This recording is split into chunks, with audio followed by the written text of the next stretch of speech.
Hi, good morning. Let me know if you can all hear me. My name is Ashlie Cobb, and I have a small business called Unstuck Living, and I'm going to tell you what that is. So basically, I was born and raised in Austin, Texas, married into the military, and then my husband served for 22 years. So we were all over the place. I actually love this information that Michelle brought, because that's the kind of stuff that we had available to us in the military, but no one knew where it was, no one knew how to access it, and it was like this secret if you found it. So this is an incredible resource. So let me tell you a little bit about Unstuck Living. So kind of my story is that my husband or my family and I moved back to Central Texas. We actually live in Liberty Hill from Hawaii. We were stationed there. And I was 39 years old, and my daughter had just gone to kindergarten, and my husband was deployed in Iraq. And I sat down with a piece of paper, and I started writing all these notes. What am I going to do with the rest of my life? Because now here we were preparing for retirement, which that sounds very young, but when you've served 22 years, your time is up. And so here I was, kind of, where do I begin? And so I started writing all of these notes, and I came to this place where I wrote on a piece of paper. I just wrote stuck. I thought, I can't go into Austin and get a job because I have a kindergartner. I need to find something to do, or I'm going to be bored out of my mind, or, lonely. And so kind of with a servant's heart that I have, I just thought, I'm going to get to know my neighbors. And that's exactly what I did. Actually, my mom's over here. But my mom told me a while, I was probably 5 years into marriage, and here I was, newly married, without children. My husband he did 10 deployments. He was a Navy special operator. And so he was gone all the time. And my mom said to me one time, she goes, if you're feeling alone, go find somebody else who's alone, and it'll remove your loneliness. And I've taken that everywhere I've gone. And I can say that has, I always get a little emotional, but that has guided me. And it has blessed me 1,000,000 times. So in kind, this is kind of what I would do, is I started getting to know my neighbors. I started to meet, I didn't know where to begin other than the Chamber of Commerce. So I went to Liberty Hill Chamber of Commerce and just started getting to know who's in my neighborhood. And that turned into, well, what services do you provide? And I said, well, what do you need? My very first job under Unstuck Living umbrella was, there was a woman whose husband had passed from a sudden heart attack, and they lived on 40 acres in South Austin. And she decided she wanted to move closer to her daughter, so she bought a 20-acre ranch. And she thought, oh, this will be so much easier. Well, she still worked full-time. She was home health nurse. And so she taught me how to drive a tractor. And for about 7 months, that's what my job was. I would drop my daughter off at school, and I would go mow her, her fields. And something I never thought that I would do, but it was serving a need, and it let her know that when she got home, there were things taken care of, and she could rest and relax, and it wasn't such a burden. That was kind of, and that was right down the street from where my daughter's school was. So I was able to, drop her off, work, serve a neighbor, and then go back to pick her up. And that's where it began. And now where I am today, a lot has changed. A lot has changed in our community. A lot has changed in our world. And so even though I never sought out to specifically serve a certain group, that's just where it came, where it, I guess, evolved.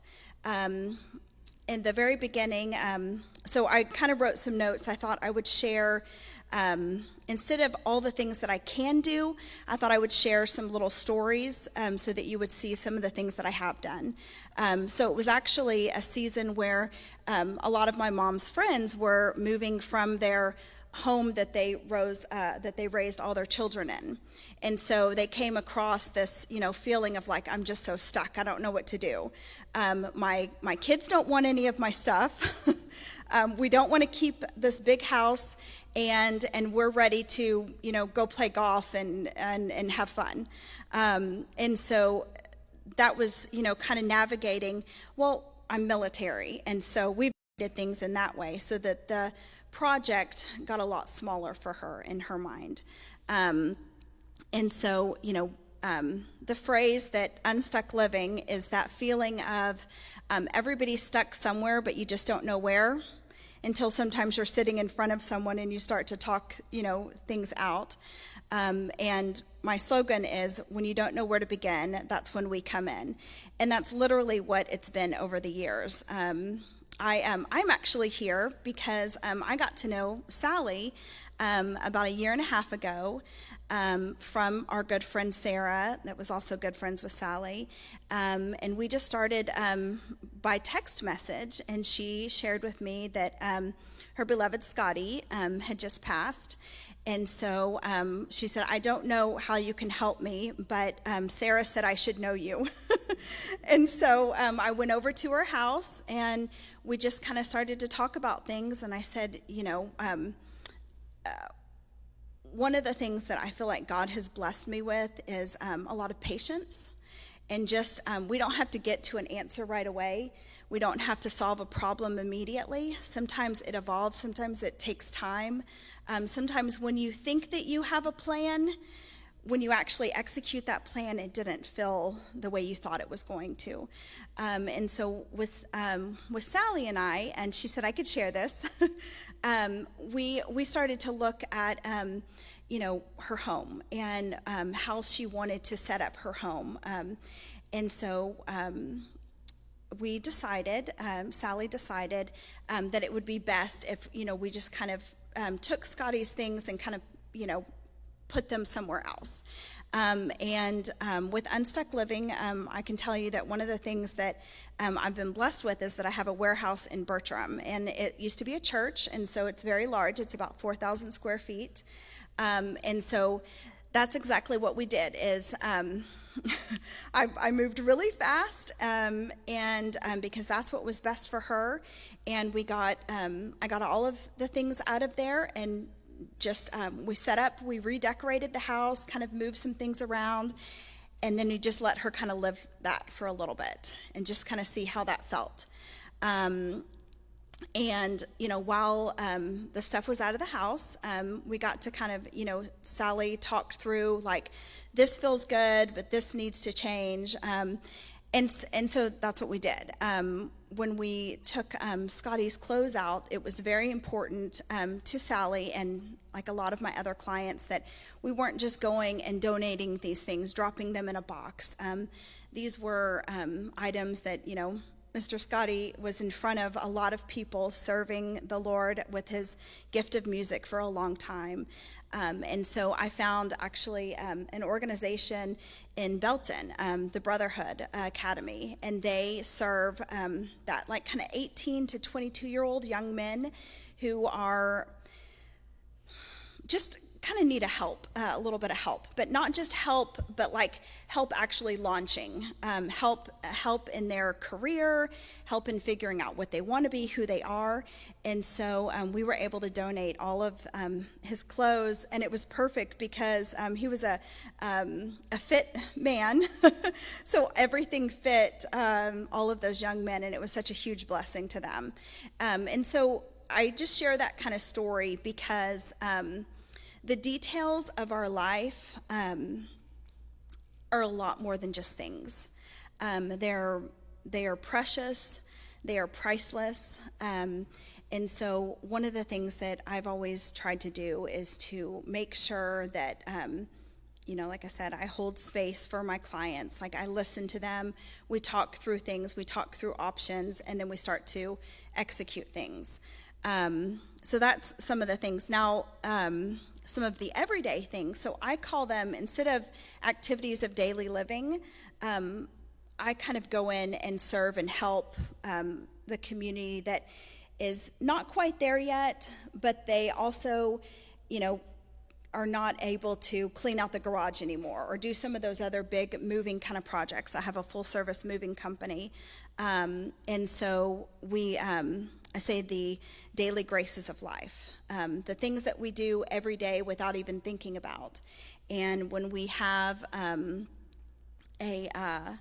incident in life that kind of sets us back, whether the transition of moving into a new home, into a new neighborhood, losing a spouse, that creates this environment that throws us off just enough that the activities that we did on a daily basis become overwhelming.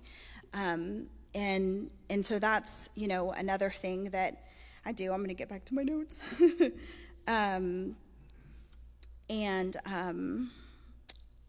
Let's see.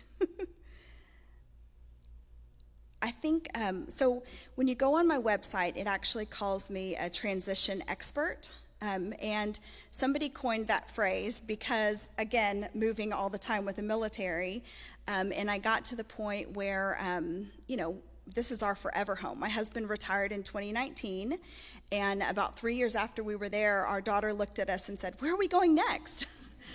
We said, "This is it. This is our forever home." And so the excitement that I still hold for moving and exploring new areas and new neighborhoods and getting to know people, I kind of take that into the home when I meet with my clients. And where, they say moving and transition is an extremely stressful life event. I hope all my clients can say that, but I bring some excitement and just lessen that burden for them. And so what that tangibly looks like is, let's say there's a scenario where I've had this with a lot of clients. I've been doing this for 6 years now, where, nobody wants their stuff, so it turns into a storage unit. Then nobody wants mom's things. Then nobody wants dad's things. The siblings are kind of at odds. And so now, you're stuck with your things, your parents' things, your in-laws' things, and you just don't know what to do. And it's just becoming more and more overwhelming. And so we kind of unpack that, literally. I have, like I said, the warehouse. And what I've been able to do is the items that people no longer need, want, they're moving, can't take those, I bring them into the warehouse. And I'm very connected with a lot of different nonprofits and people in the community that they kind of look up or look to me as when there's a need. So for instance, I had a client in June, and I was contacted by the HOA, her HOA, and she had some unfortunate trauma in her life, and it had just gotten extremely overwhelming to the point where she could no longer live in her home. And so I had to come in, and we basically had to throw everything in her house away, and I had to deliver her this information. And it was really tough, to imagine. But at the same time, I knew that in February, I helped another client whose parents had passed. She had a storage unit full of their beautiful bedroom furniture. And for 6 years, she had been paying for a storage unit, and she didn't know what to do with this anymore. And so in February, I helped her take all of those items. I brought them to the warehouse. And here I was in June, able to offer another client beautiful, mahogany furniture that nobody wants anymore. You can't sell those kind of things, but you appreciate them because it's really nice quality. So where, she felt so stuck in her situation of I don't have the money to buy anything new. I just have enough money to, rent an apartment these days. She's all by herself. And the movers actually last Wednesday came to the warehouse, picked everything up, brought it to her home, and set everything up. And I got a text message from her, and she said, "This is beautiful." And so now she had been living in these circumstances for 20 years. And I didn't just leave her there. We got the house ready, and then we found a service to come in and walk the dog and some other kind of situations. So the goal is to live the life that you want to live unstuck. And so that's just one of the scenarios. I'm kind of a connector. I love collecting people's stories. And it's kind of, I may not remember your name, but I'll remember your story, and it's kind of stored back in there. Because when I run across somebody that has that need, or that I know that you would be blessed by, then I'm able to do that. That's why I love that I found all of this on Area Agency on Aging, because that's just another resource that, like we said, it's not at doctor's offices. It's not something that you can relatively find easily with a Google search. You just don't know what you don't know. And let's see. I guess just to, all of my information is on the website about specifically what I do. And if you have questions, I'd love to answer any questions specifically. But kind of how this all kind of, comes together is that life is full of unexpected events. We spend our whole life preparing for retirement. Just like my husband and I did, this is exactly what we are going to do when you get out of the military. And we were so excited. And then it doesn't, it's full of disappointments. And you can stay in that place, but that's not where we want to live, and that's not where we're going to thrive. And so while you're still able, make the decisions that you can for yourself so that your family are not stuck with, the indecisiveness. And so, with that, like my mom is here, and I think about, like, she had a storage unit forever, and she kept it because she said somebody's going to need something. And I can't tell you how many people they've said the same thing. Somebody's going to need something. And yet that made her feel stuck because I can't give these items to anybody in my family that needs it. What do I do with this? And so that's kind of where, I kind of took a little bit of that inspiration and found, people in need, and that sort of thing. So, yeah, yes.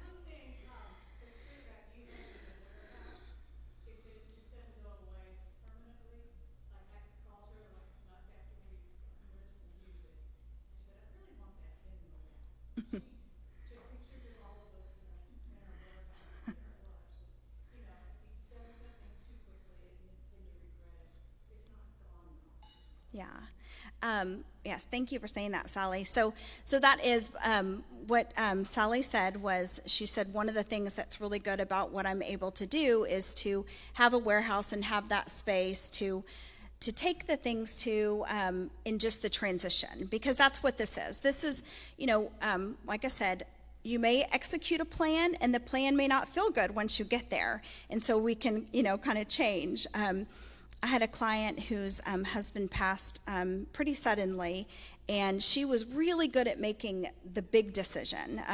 She said, I'm going to move out of this house, I'm going to sell it, and I'm going to move into a little house. And so then I got called I need to pack up my house. And so she contacted me, and as we're packing up everything, her husband had boxes and boxes in the garage, and she said, just get rid of all of it, just throw it all away, we don't need any of it. I know that's hard to hear for some of y'all, but the reality was that it was overwhelming. There was no way she was going to be able to get to the top shelf. She didn't know what to do with it. And so my husband was actually working with me at the time, and takes everything to the warehouse, and he's going through, and it's Navy stuff, and he says, I can't get rid of Navy stuff. And so we started, kind of doing a little bit of research. And I love to research. Like, if you tell me that you're going on vacation somewhere, I will give you a 10-day itinerary of the weather, what to look for. If you're moving, I'll find a house for you. But I just enjoy that sort of thing. And so I was able to find someone out in LA, in California, who had her father-in-law's name. And her father-in-law was a famous sports radio announcer in Mississippi. And so he had the same name out in LA, and so I contacted him, and we were able to give him some of the things so it's just little things like that. It's, during the pandemic, we had situations where so many people from Austin were moving. And that's why I say Unstuck Living has kind of evolved with the community needs, where I was doing almost all organizing, garage clean out, closet clean out. It turned very quickly into getting houses ready to sell. And so when I started staging homes, decluttering homes, getting the houses ready to sell, then we started discovering, wow, there's a lot of stuff. What do I do with this? This was before I had the warehouse. And I contacted the Salvation Army. I contacted that cute little resale shop on Williams, and nobody was taking anything. Nobody wanted furniture. Nobody needed anything. We had some people come out, and they said, there's so many people moving from Austin. There's so much furniture that we're just overwhelmed. And so for me, this was meeting a need for the community, for my clients that said, I don't know what to do with this brand new couch. And actually, this last winter, Sally's neighbor across the street was getting rid of some furniture, and I contacted my movers, and I said, I need you to go pick these things up. And I had just met a woman in Burnett that was going through a divorce. Her husband had served 30 years in the military, and they decided that they were used to being apart. And so when I went to her house, she was getting ready to lose all of her furniture because he was taking it. And so, again, I feel like God puts me in this place to just connect people. The movers went and picked up the furniture from Sally's neighbor. It was beautiful furniture. Went and took it straight out to Burnett. And I said, just give them, $50 for gas. And that was a beautiful connection where it really met needs in the community. And so, yeah. Oh, yes.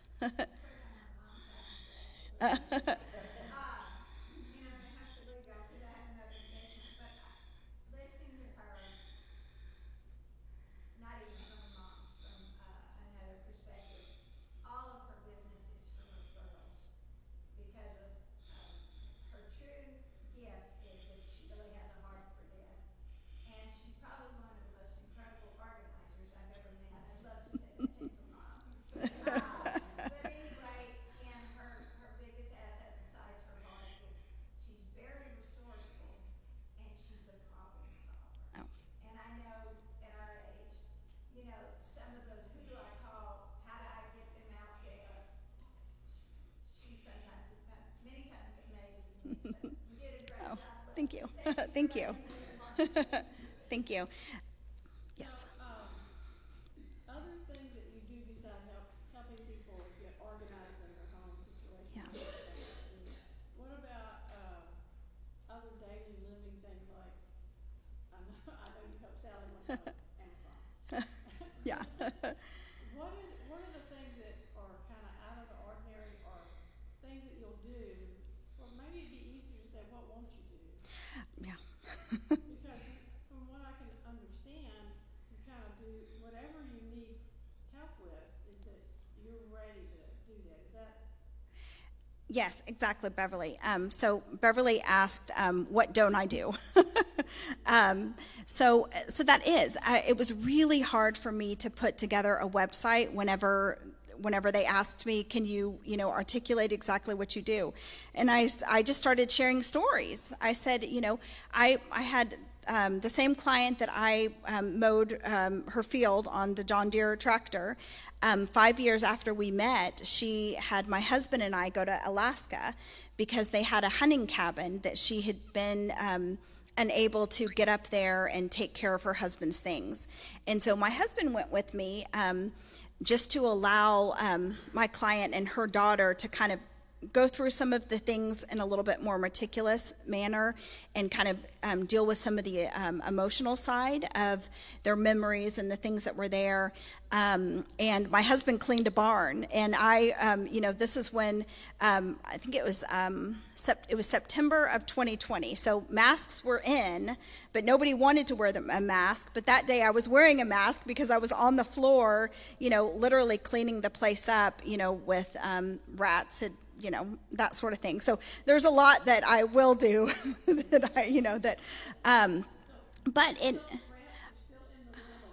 yes, rats are still in the realm of what I do.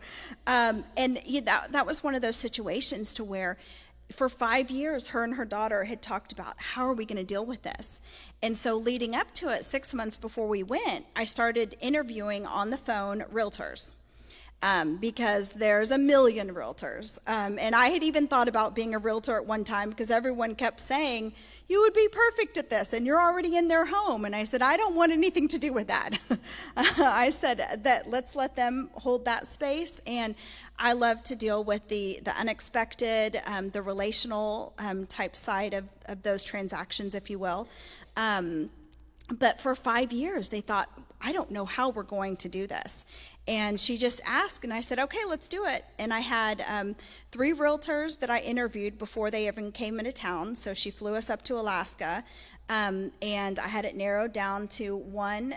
She came out to the home, and the house was listed, and they sold it about 6 months later, or the cabin, the hunting cabin. So that's one scenario. Another client, so and I don't know if y'all are in the situation of like really packing and moving up your house, but you might know someone that is, and there's there's a lot of personal things that go with that. Like I always say, I start with the kitchen, because the kitchen is when, as you're talking, you start to realize, wow, there's a lot more there that I can probably help you with. And so we kind of start that conversation. But I have clients who will have me pack up their house here and then fly me out to wherever they're moving and unpack their house and get them, ready and set up.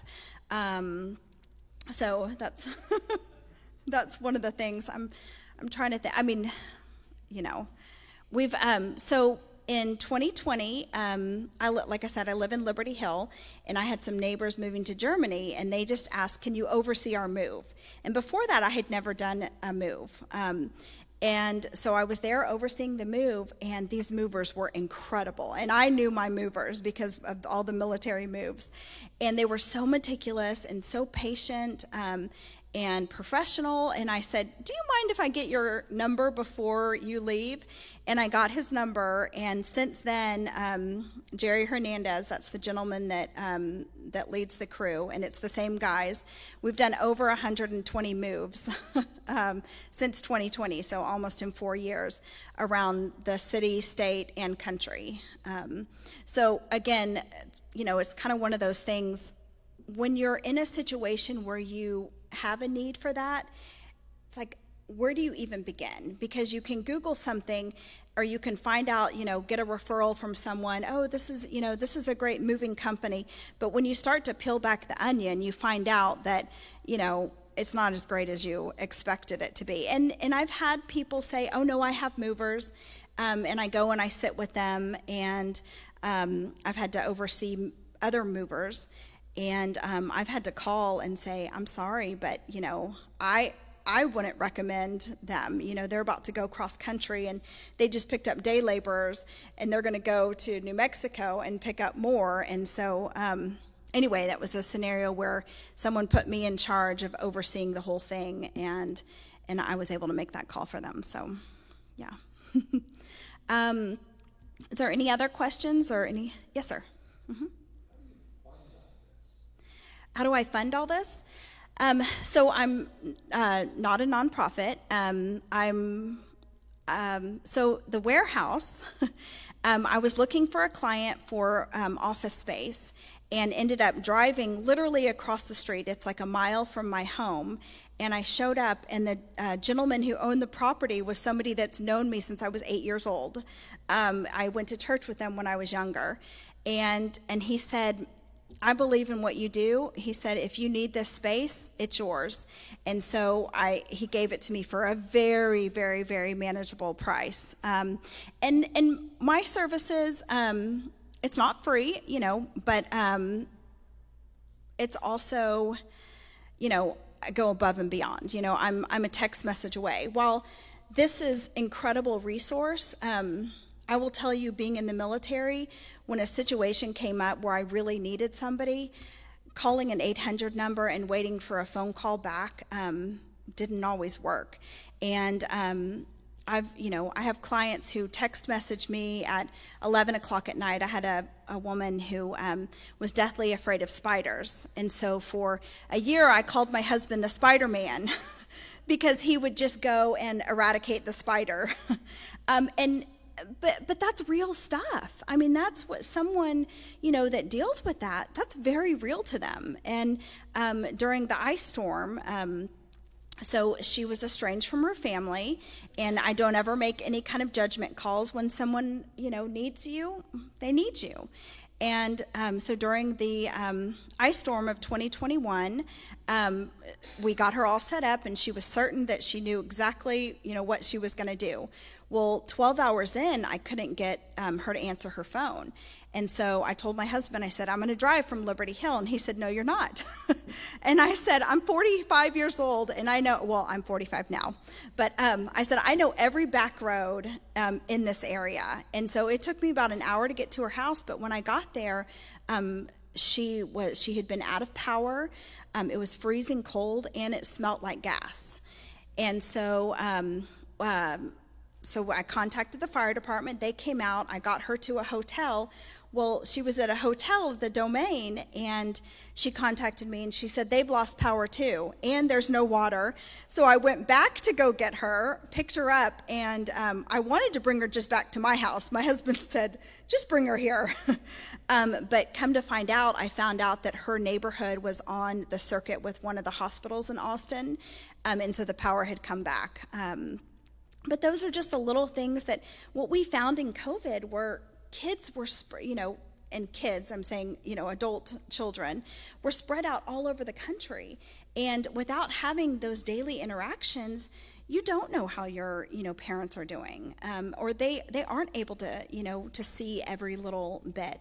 And so like for this client, with her sister-in-law, we set up so that I was like on a, monthly, it was a certain price, and we decided on that price.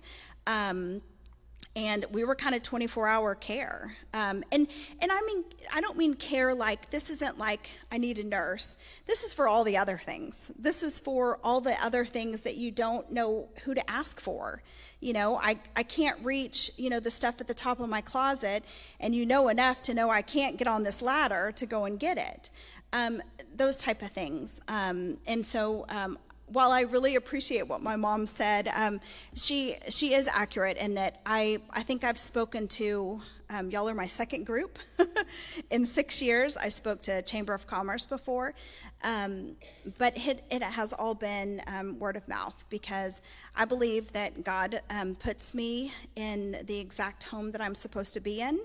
And that I'm just there to be his hands and feet. And I don't know what that looks like, and sometimes they don't know what that looks like, but I'm just available. I believe I put one of my mottos in my 40s has been, don't waste your dash.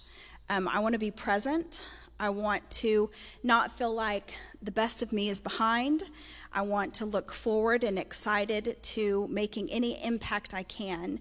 One of the things that has blessed me so much, because again, this is what the community has needed, is caring for the men and women that are a lot wiser than me. and I soak it up. And it's become, there's lots of, moms and aunts and sisters and even, some dads. And we have done widower care. My husband kind of helps me with that. I'll tell one story and then we'll kind of get questions. But there was a gentleman that we went to church with, and every day I'd see him at the back and he would kind of wave. And one day he said, "What do you and your husband do?" And I said, let me give you the 5-minute version of it. And about 3 months later, he contacted me and he said, "I worked for 30 years.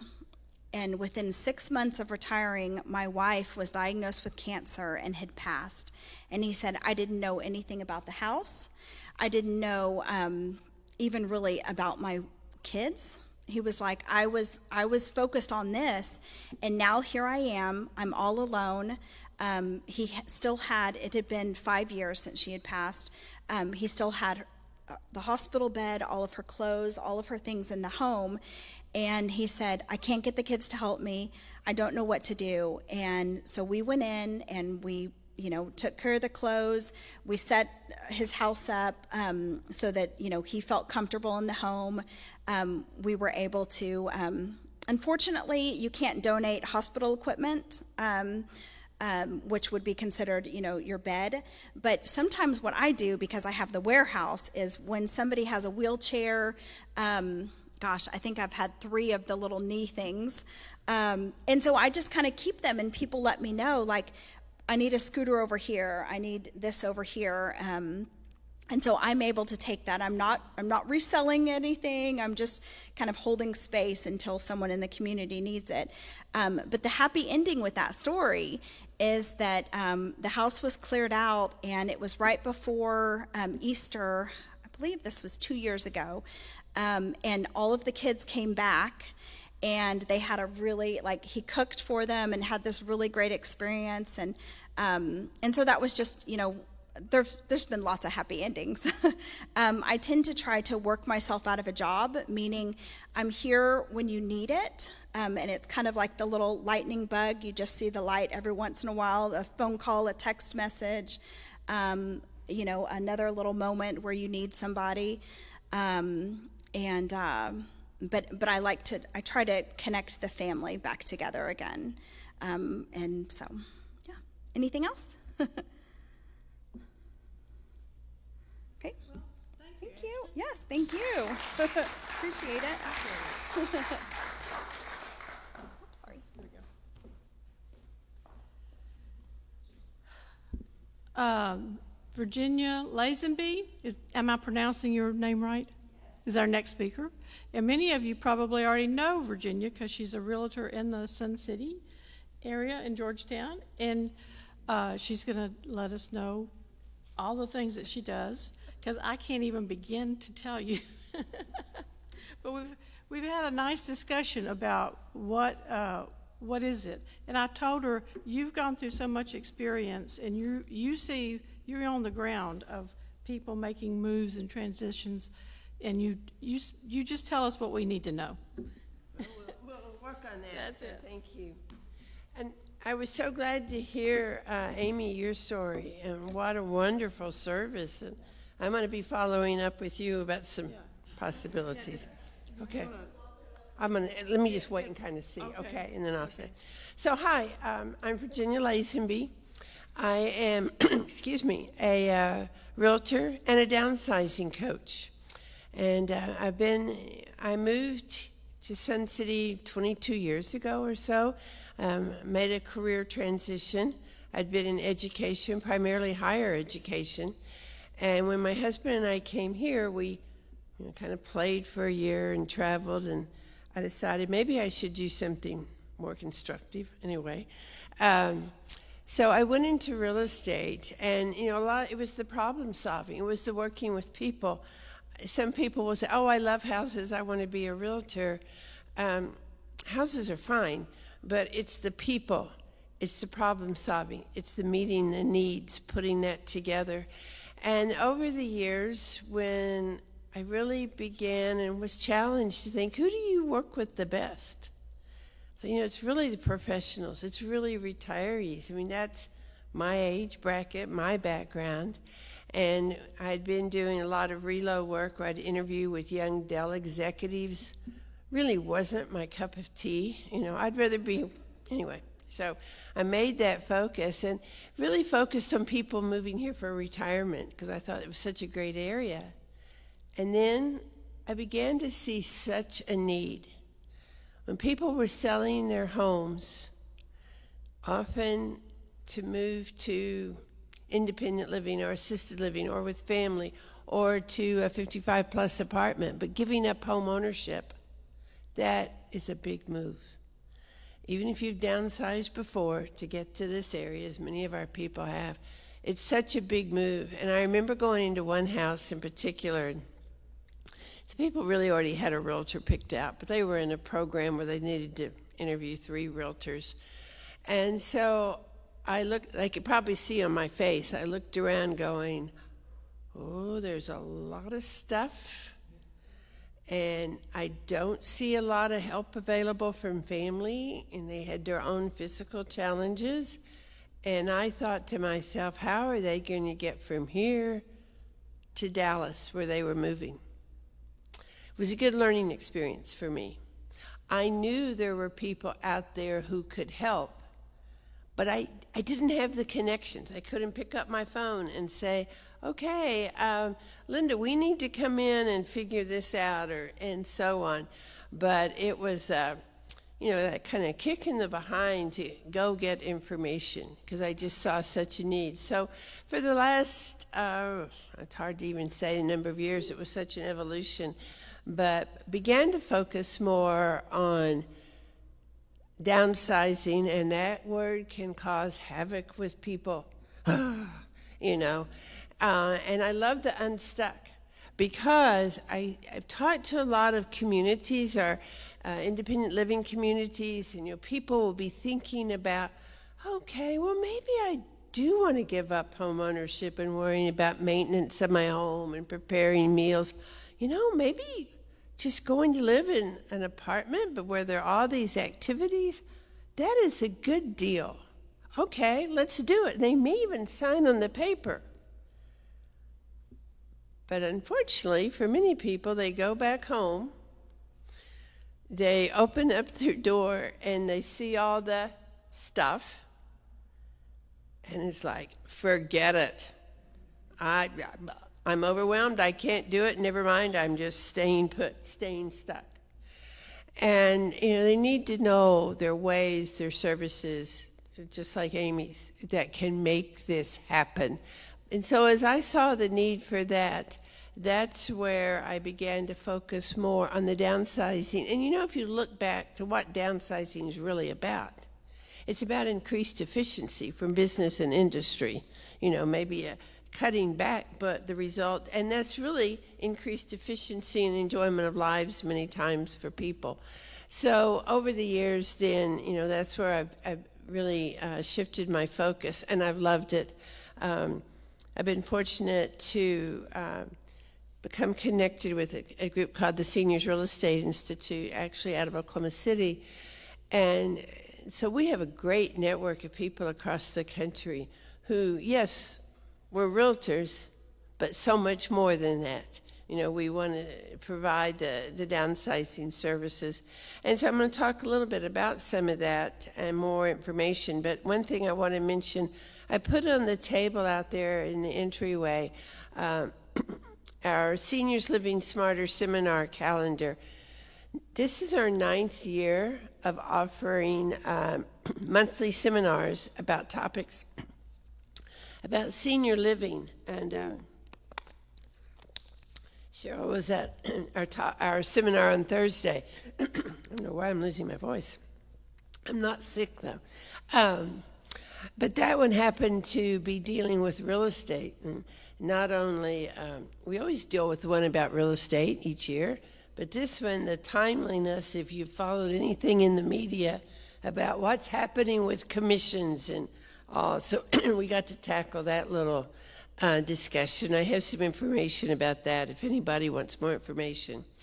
Also, just a review of the market statistics. What's going on in our real estate market? Just so we can discuss a variety of ways this morning. Sometimes we don't have information, and then the crisis occurs. And it's kind of late to go get all the information at that time. And so we want people just to acquire information. Our topic next month relates to what's been discussed. Amy discussed about letting go. It's a real challenge, and so we'll be talking about that. But anyway, they're free. There's information out on the table. You can register online. They are usually the second Thursday of each month. Sometimes because of schedule conflicts, they change. But we meet over at the McKinney Christian Ministry Center at First Methodist. So that was a resource I just wanted to leave with you for those of you who might be interested. As Beverly and I talked about this, and knowing that most of living in your own homes, and sometimes as we begin to think about future steps, would I at some time maybe want to consider something different in my home? And sometimes we don't have the actual information. We often hear that I'm never going to go live in those places with those old people. I know just what they're like. Chances are you don't know what they're like. As we've talked about the number, well, I guess with Area Agency and Aging, is increasing number of baby boomers, and we're making such an impact. So that's the reason we're seeing all these new housing opportunities coming up. So I thought what I would like to do for some of you, you already know all of it. It's great. Give yourself a slap on the back for being informed. Others of you maybe trigger new information. But I think I will go ahead and pass this one out, Beverly, if you would pass those around. You say, I love my home and I'm never leaving it. And I can appreciate that. There might come a time when you might want to leave your home. And so, again, is having the information to know about if I got tired of, sometimes the people say, I do not want to have to go to the grocery store and buy, food for the week. Or, I've given up mowing my lawn. I have someone who does it. But I still have to make sure it gets done. Or here comes another hailstorm, and I don't want to have to deal with that. So sometimes then we say, maybe I do want to consider this. So as we look at options, and we'll just go through these quickly, especially mainly focus on 3 of them. What's been interesting over the years and the impact within the growing number of seniors is independent living has become a very popular option for people. And now, and we're going to talk about that, but in the last few years, we've even seen another version of that, and so I have it listed here as the active adult 55 plus apartments. And I just hear more and more people talking about that. I'm not ready to go to independent living, which main thing with independent living is a meal plan. I don't want that. I want to do my own meals, but I'm ready to give up home ownership. So we are seeing much more of an interest in these 55 plus apartments. Here in Georgetown, North Star out off Westinghouse Road is a 55 plus community. And what that means is there's no meal plan. They don't provide transportation. It is an apartment area tailored for people over 55, the kinds of activities that are there. And so I have a lot, people say, that's what I want, and that's great. We see down in Amberlin is a big one, just this side of the outlet mall there, across from Cabela's. They're over tour. There are several of these that have become very popular, that it's for 55 plus, but you don't have the common meals. And for some people, they like that freedom. Then if you look at the next one here, the green one, independent living communities. So that's where the hallmark of independent living communities is there is some type of meal plan. It varies. It may be 3 meals a day. It may be that 3 meals are offered and you have X dollars to use at those meals. It may be, there's some where meals are served family style 3 times a day, and you go at 8:30, 12:30, 5:30, whatever it is. and sit with a table of 4 because they want that interaction. Others, it's a dining room and you have different venues. And so all of the independent living communities are different. And just because you've seen one or visited somebody in one, they're different. Because we all have different needs or different things that we are interested. For instance, here in our Georgetown area, Hacienda that just opened here at the entrance to Sun City behind Walgreens, it's an independent living community. As with many of the others, they also do have assisted living and memory care. We'll talk about that in a minute. But, that's one of our independent living communities. Then we have the Wesleyan, which many of you are familiar with. It's been here many years. Again, they have all levels of care. The Delaney over in Shell Road has all levels of care. And they're all different in terms of their communities and the way they're organized. We also have the Oscar that just opened on Williams Drive. For instance, they have a pool. Some do, some don't. We have the Oaks Gracious Living that is also on Williams Drive. It's one where they serve their meals family style. Then over on University Avenue, across from First Baptist, next to Academy, is Grand Living. An interesting feature with Grand Living is that in our other communities, so if we have independent living and we have assisted living, they're like in different areas. At Wesleyan, they're different buildings. Delaney and the others, they're different wings or a different configuration. Grand Living is an interesting arrangement. All of their apartments can be either independent or assisted. And so I've had couples who've moved there, and the primary attraction was that one person was needing more assistance than the other, but they could live in the same apartment and get the services they need. So, it's just a different, and I will admit, before they opened, I couldn't quite figure out how that was going to work.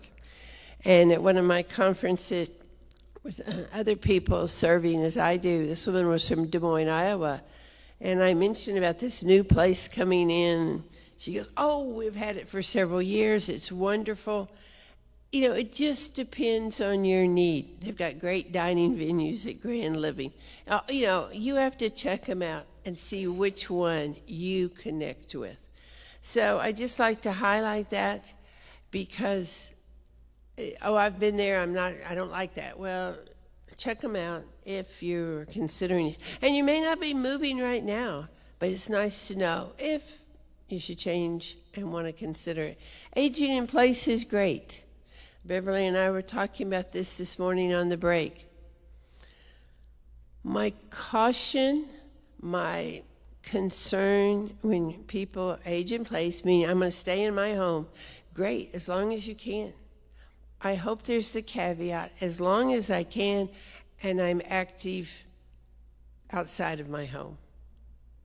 My concern is when I've seen people who remain in their home and, okay, but I can stay there. And we have great services to come in and help them, and that's good. But when I see their world become their house, and eventually, for some people, become their recliner and their TV, folks, that's really not healthy. Interaction, community is so important. And the sooner we move, so we can engage with people. But what I do find at one particular one, it was not this person's realtor. I'd met her earlier, and I'd visited her home, and I was concerned because I saw her world shrinking, where she'd been a very social person. And then her kids got involved, and they moved her to a community. And when I saw her coming down the hall with her walker, the smile on her face, she's talking to people. Wow. Because now she didn't have to get in her car or get someone to take her somewhere to go play bridge.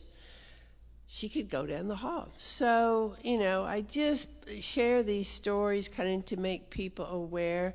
And yes, we have our assisted living communities, our memory care communities. All of those are important. One little point I'm going to share is encourage us, and Cheryl's going to laugh because she's heard this many times, is that sometimes we think of these because that's what over the years have been facilities. I encourage you to think of these as communities. And when you think about the difference in the wording, community, it's active, you're involved. So that's the reason as we in the industry, what we're really seeing is a focus on thinking about these as communities. One that I want to highlight is down at the bottom, these CCRCs, Continuing Care Retirement Communities. This is a really interesting arrangement. Now, we have several of our communities here in town that offer all levels of care, and that's great. And if I'm in that community and I need to move from independent to assisted living, I have a priority and so on. The difference in CCRCs, Continuing Care Retirement Communities, when you enter, and you have to enter an independent living, there is a contractual agreement that you will be cared for throughout.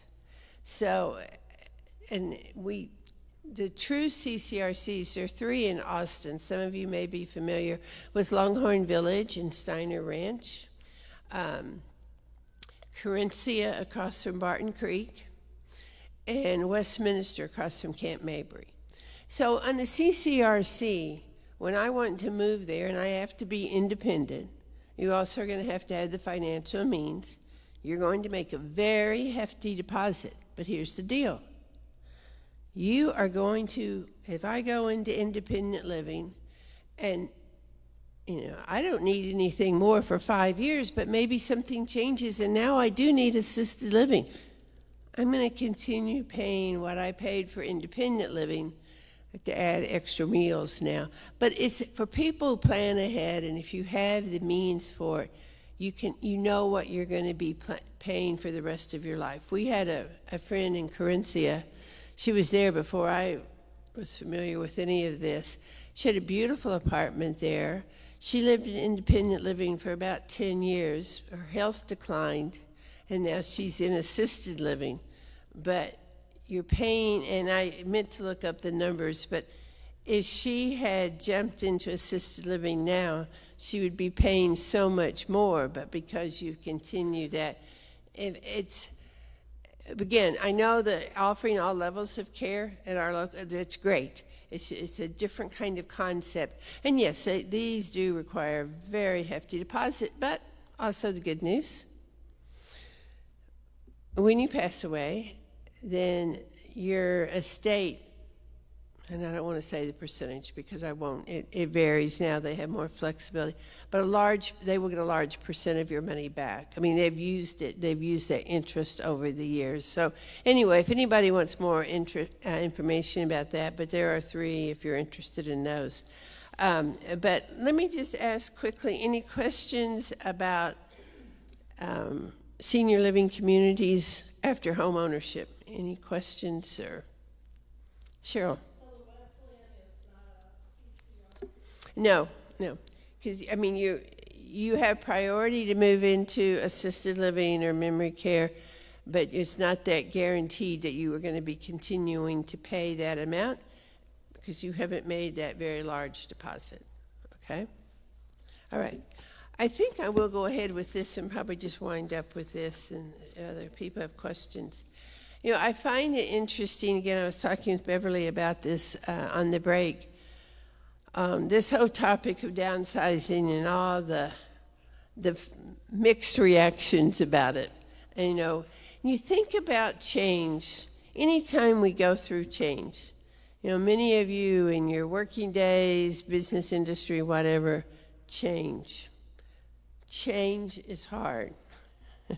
And, we go through and what we call it in this discussion is stages of readiness. The denial. I am never moving to one of those places. They're old people. Well, we can get into a whole discussion about that. I love it when I talk to residents who give tours at some of these communities, and they'll go, I gave another tour, and these people are saying they're old people. We do more than they do, and you can get into interesting discussion. But nevertheless, for whatever reason, denial. Then we might have something that might be kind of a catalyst and cause us to think about it. Or sometimes, well, my neighbor really needs help. Maybe I'll get some information not for me, for my neighbor. So we might consider that possibility. And then at some point, we might enter into more planning, thinking how we're going to make the move. And I could spend a whole lot of time about that, but I'm not going to do that. Well, I may answer a question about it. But that whole part of, okay, I think I want to do that. Yes, I am going to make the move. Now we have to put the pieces together. Now we have to arrange for the move. Now we have to get rid of the stuff we're no longer going to be able to use or take with us. Now we have to get our house ready. There are people who can help with that, and we have all kinds of resources. But to help you be able to take action and make that decision. And the final step we often forget about, but it's that thrive. Once you move, if you decide to move to a community and become engaged in that life. It's when people try to move to a community, but kind of still, I don't mean give up all your friends, but you can't, you've got to make a commitment and participate in the activities there. But I think part of this, I see on occasion when couples are in two different places, two different stages. One is ready to move and one is not. We've got to be respectful of and think about, in our business, we have our real estate business and our downsizing business. And I say that the part that we don't have in the downsizing is marital counseling, and sometimes we need that to work through. One of my friends in Oregon who does a lot of what I do, I said, Kim, I need you to come help me. I think you're better at this counseling stuff than I am. But I just say that because we have to be, but it's a hard transition when we decide to make that move. So let me open it up for questions or see if any people have any specific or general.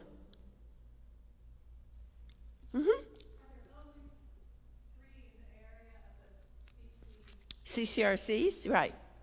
Yeah, those are and the reason I say it, and it's because I know in some of the others, they'll say, well, we have continuing care. They do, and that's important. And terms get in the way sometimes. Sometimes we use the words life care, continuum of care. But for the three that I mentioned, it's that legal contract and that I'm going to continue to pay. Yes, there can be a increase for, cost of living, but I'm not going to start paying what assisted living would be. I mean, I wish I would have brought that. I had a chart one time that was kind of neat to point that out. So I know people, and I'm not saying that against our local communities at all. They're wonderful.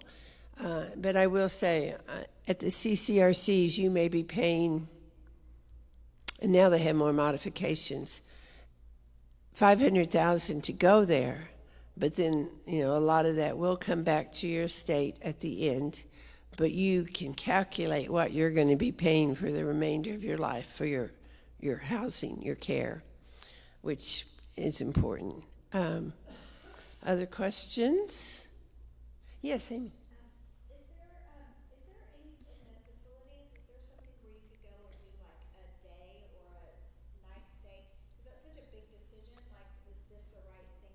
Absolutely. Right. Some of them do have apartments where you can stay.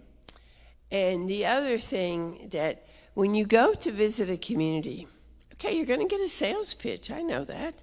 But I will also say that people who are really good in this industry, they want you to be a good match for their community.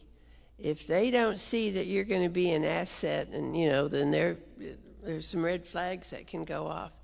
One of the things that we do in conjunction with our seminars, and we'll offer them in the fall, we call them discovery tours.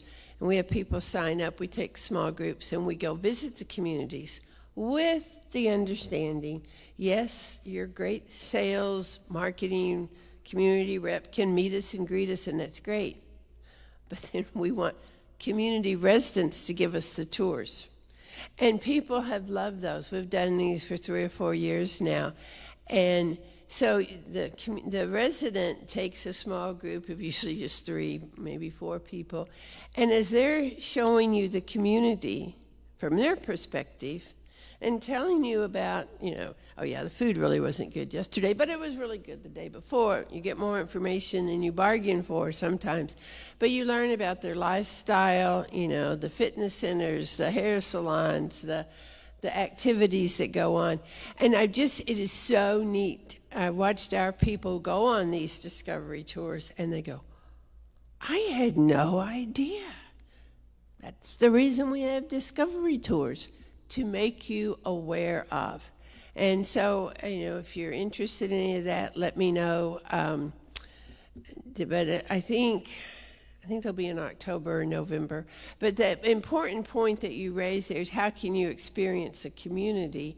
And so short of that, and short of staying, in fact, if you're interested in any of them, and the people working with you for admissions, if you ask, they'll give you names of people to talk to. I can give you names of people in all the communities.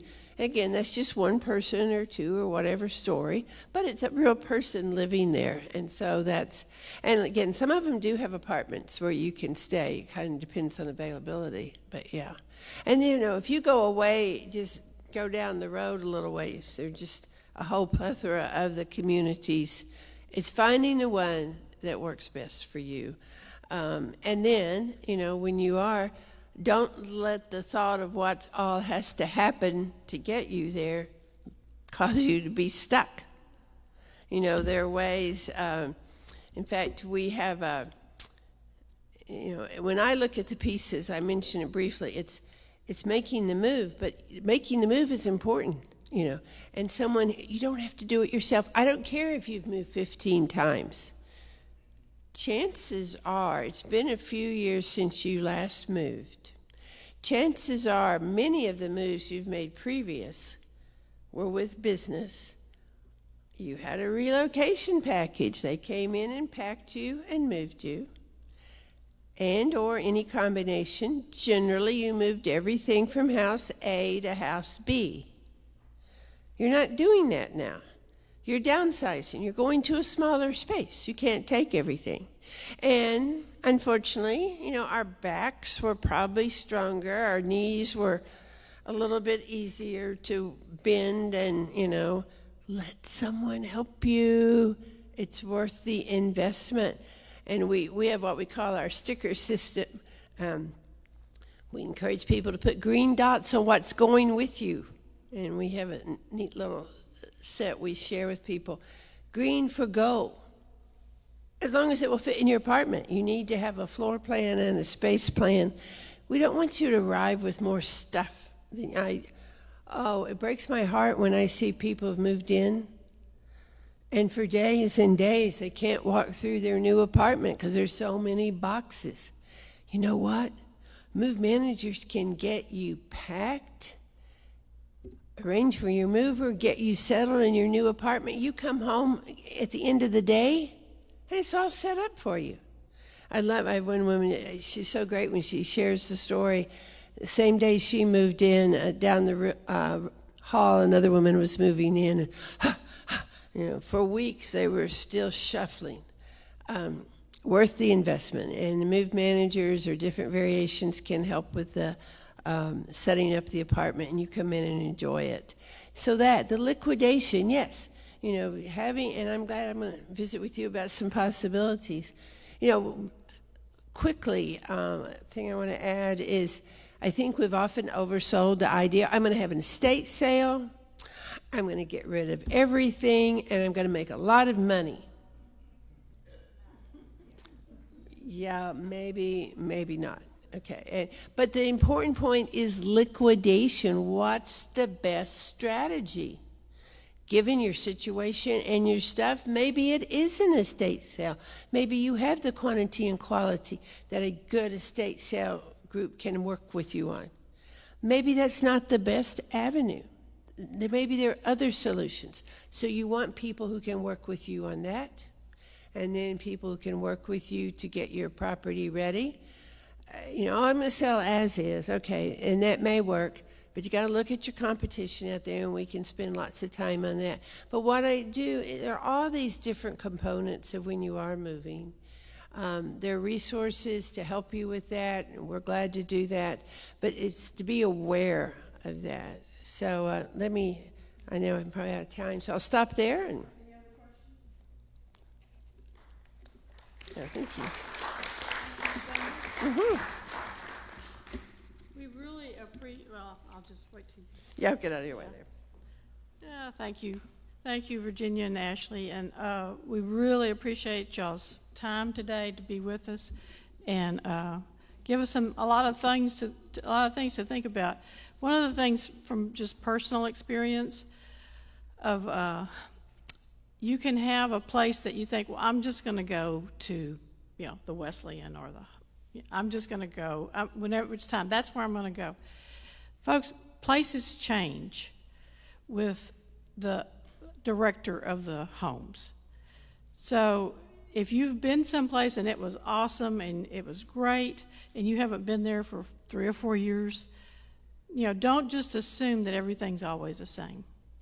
It's good to listen to everybody in the community, your friends, about their experiences, and keep track. Just because something is pretty and new doesn't mean that it's great, because they still have people that are inside running the place, and those people change. So make sure that you don't have in your mind an idea of what's going to happen, and you haven't checked out the different facilities, and especially when it comes to skilled nursing care. If there's one of the things I always because this happened to us, my mom went to the hospital and they came in and said she's going to be discharged tomorrow and she needs to go to rehab. And it was like, okay, where? Fortunately, the place that was near her home, which is where she wanted to go, she was in a position to tell me where she wanted to go, but she just wanted to go to the nursing home that was a mile away from her house, because at 98 she was going to go back home, which didn't happen, but she thought she was going to go back home. But if you're for your own benefit, for your own self as you age, or if you're helping someone else, a parent or a friend or a brother or sister or whoever, know the rehab facilities in your area. Know the ones you don't want to go to. More than the ones you want to go. It's really important to know the ones you want to go to. It's really, really more important to know the ones you don't want to go to. And they can't really make you leave the hospital. If you say, no, I can't get a bed's not available till next Tuesday, or if you talk to the facility that you want to go to, and they say I can't take you tomorrow, but maybe Friday, the hospital has to allow you to be there. That's when you call the area agency on aging, and say the hospital is trying to discharge us, and this isn't where we want to go. What do we do? Or talk to the social worker. Don't make the hospital force you to go someplace that you don't want to go. So that's a real important thing to know, because a lot of times you're expected just to know what to do, and we don't know what to do. And so try to listen to what the comments. It's really hard for us to go visit, but listen to the comments when you have friends that are having knee replacements and they've gone to a rehab facility, or they've had to go have a stay in a rehab facility. Listen to their comments. See how they liked being there. And, kind of keep a list, even if it's just a mental list, keep a list of the places that you know have had a good reputation. Because when it's, in the middle of a crisis is not the time to make that decision. And there's a lot of places that you really don't want to take your loved one. So that's the end of our presentations today. We're not getting out early. I can't believe it. I'm glad we had the extra time that we had, so that we had that. The next workshop is going to be September the 14th, which is going to be on caregiving, and we'll have the Age of Central Texas, who has a lot of programs for caregiving families, and Andy David is going to our music director, who's also a counselor, our LPC, is going to be doing it, and it's going to be focused on preparing us for caregiving, to be a caregiver, which we always, we know we're probably going to have to do that, but also how to be a good care receiver, because we also probably are going to have to be a care receiver at some point, and that's probably harder than being a caregiver sometimes. And sometimes we make it hard on our family when we don't want to be a care receiver. And some of you have probably already been in that situation of wanting to provide care and not being able to. So that'll be in September, and then in November we'll have Pastor Jeff will be leading the workshop on grief. So we have 2 more left. Hopefully it'll be cooler by the time we do the next one. And thank you again for Ashlie and Virginia.